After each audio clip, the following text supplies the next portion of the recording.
aqui, que alegria estar aqui, falando ainda do nosso tema de relacionamento, 5 linguagens de amor. E eu fiquei surpresa com algumas pessoas que me procuraram após o primeiro vídeo. Casais que na vida social ou na internet eles parecem perfeitos, mas que na vida real estão sofrendo e se machucando.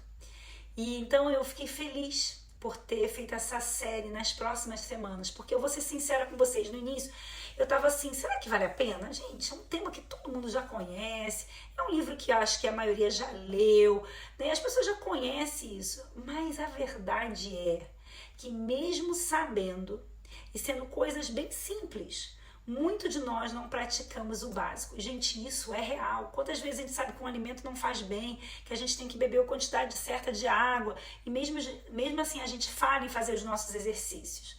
Tantos adultos ou crianças, eles estão com seus tanques de combustíveis emocionais vazios. Quantas pessoas elas estão feridas por terem ouvido do seu cônjuge que não são amadas mais, como eu falei no primeiro vídeo. Nesses casais feridos, eu fico pensando assim, será que não existe um tanque que tá marcando ali no vermelho, sabe? Igual meu carro apita, quando tá no vermelho, ele fala, bota gasolina, quase assim. Então, será que as palavras ríspidas, né, de um com o outro e o afastamento, eles não estão se dando justamente por causa desse vazio? E eu fico pensando, se acharmos uma maneira da gente voltar a encher esse tanque novamente, seria possível uma nova esperança de volta de diálogo, de respeito, de amor dentro desse relacionamento? E hoje a gente vai se aprofundar na primeira linguagem, porque na semana passada eu falei de uma forma geral, mas hoje a gente vai falar de uma forma específica. E é importante você tentar descobrir a linguagem de amor primária, né? Todos nós temos um pouquinho de cada, mas a primária é do seu cônjuge. E hoje a gente vai falar sobre palavras de afirmação. É a primeira, né, das 5. E você vai estar dividindo aqui comigo, se você quiser colocar qual é a sua linguagem de amor. Uma das formas, né, de expressarmos amor é a gente motivar quem está conosco com palavras que edificam.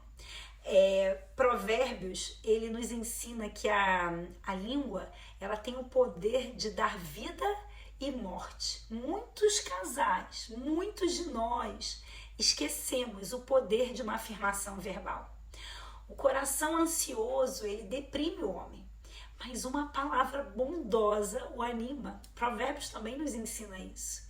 Então, elogios verbais são poderosas ferramentas para demonstrar amor. E eu não estou falando de bajulação, eu estou falando mesmo da gente incentivar aquele que anda ao nosso lado.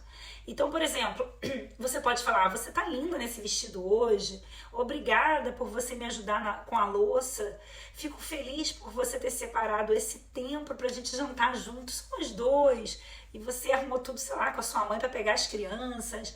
Amo o fato de você sempre pagar as contas da casa e deixar tudo organizado para nossa família. Querido, eu não me preocupo com nada de conta, você quando eu ver você já pagou tudo.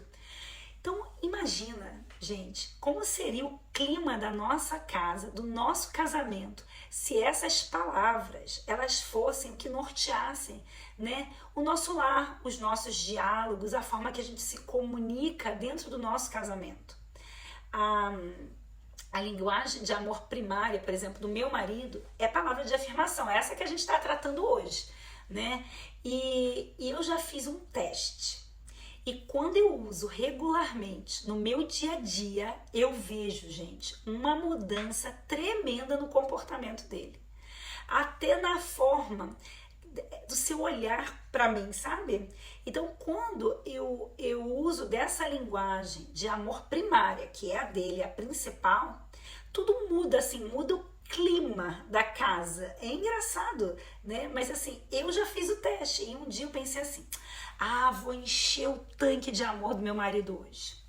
E aí ele me enviou uma mensagem de texto, eu estava sendo intencional naquele dia, né? E aí ele falou assim pra mim, querida, vou buscar as meninas no vôlei. Meu natural seria responder, ok, seria isso, porque ali rapidinho Daí eu apaguei o ok e eu coloquei assim: obrigada, querido, por sempre ver uma forma de me ajudar com as crianças durante o dia.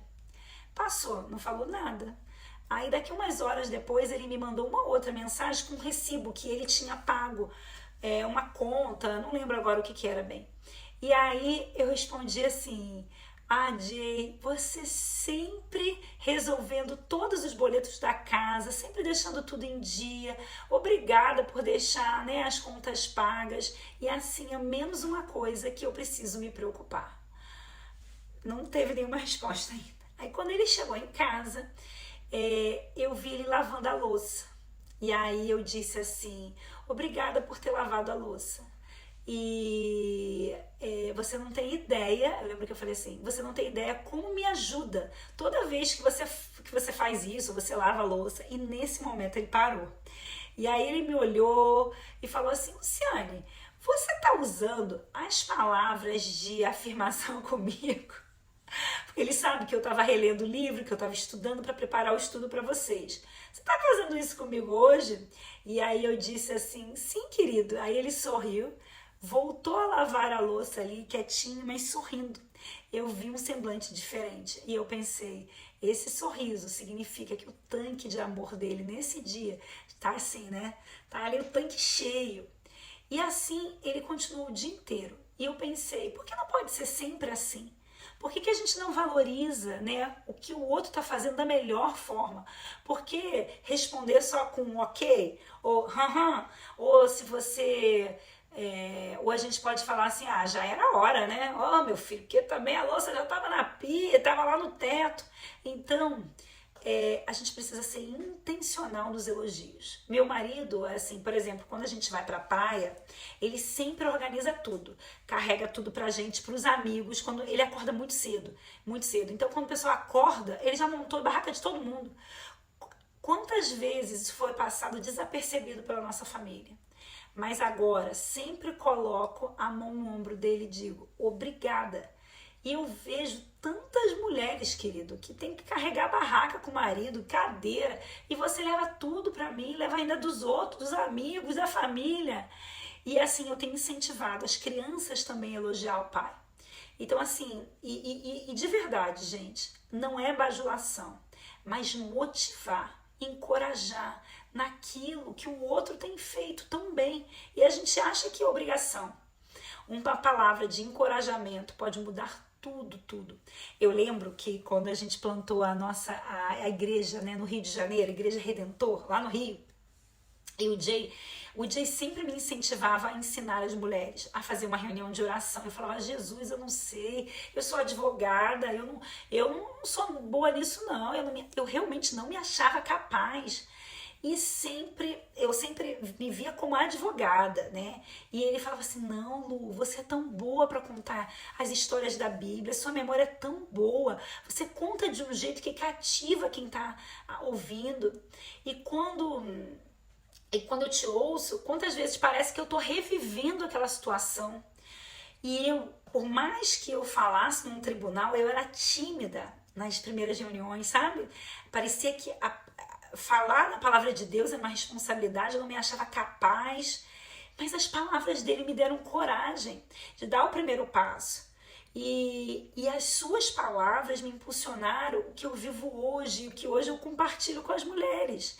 Então, aproveite as oportunidades para encorajar o seu cônjuge.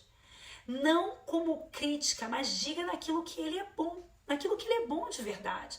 Por exemplo, às vezes o seu marido pode te procurar e falar assim: querida, eu vou arrumar um emprego novo aqui, um bico, fazer um Uber no horário após o expediente ou no final de semana. Ao invés de falar assim: ah, já era tarde para você se tocar que eu tô pagando aqui a maioria das contas, o que tá faltando dinheiro em casa. Ao invés disso, você pode falar: querido, eu tenho certeza que vai dar certo.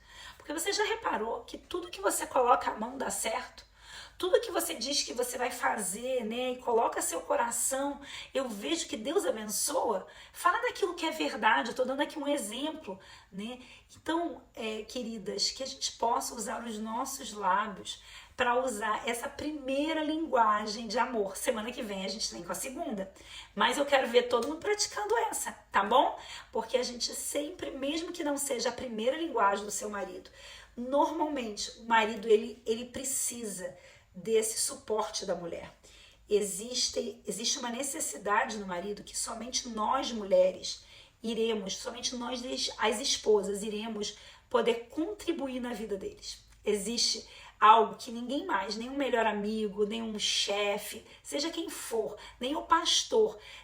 Existem situações que nós, como mulher e como intimidade de unidade com o nosso marido, seremos as únicas de chegarmos ao coração dele. E Deus usa a nossa vida para abençoar os nossos maridos. Então, que vocês possam usar essa oportunidade para abençoar a vida dos seus maridos. Deus abençoe e até a próxima!